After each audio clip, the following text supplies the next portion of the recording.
Memanfaatkan waktu luang dari tugas utama sebagai anggota Polri, Aibda Samsul memilih menjadi petani daripada profesi lain. Selain hobi bertani menjadi ketertarikan Samsul saat mengikuti pelatihan bersama anggota Polri lainnya di Polda Aceh. Memanfaatkan lahan tidur di dekat rumahnya di Jalan Syukur, Ketapang, Banda Aceh, Aibda Samsul dibantu oleh kedua rekannya kini sukses menjadi petani melon. Selain itu, ia tidak menggunakan pestisida, melainkan organik yang ia olah sendiri dari persediaan bahan-bahan yang ada. Sehari-harinya ia rutin merawat dan membersihkan melon agar terhindar dari hama. Selain itu, menurutnya perawatan melon tidaklah begitu sulit.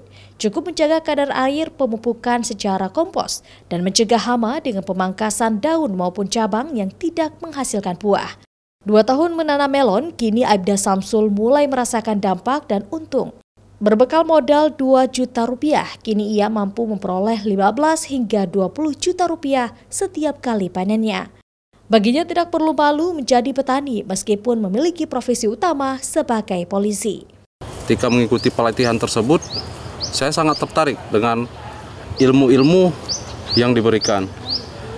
Jadi saya juga mulai coba mengembangkan ilmu-ilmu tersebut, mulai dari browsing-browsing di media sosial, kemudian saya uji coba di halaman rumah, kemudian saya uji coba lagi di lahan yang sedikit lebih luas.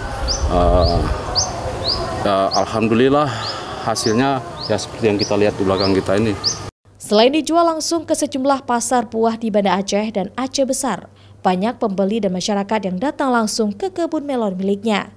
Selain untuk membeli, pengunjung juga dapat bersuah foto dan memetik melon langsung dari kebunnya. Syahril, Kompas TV, Banda Aceh.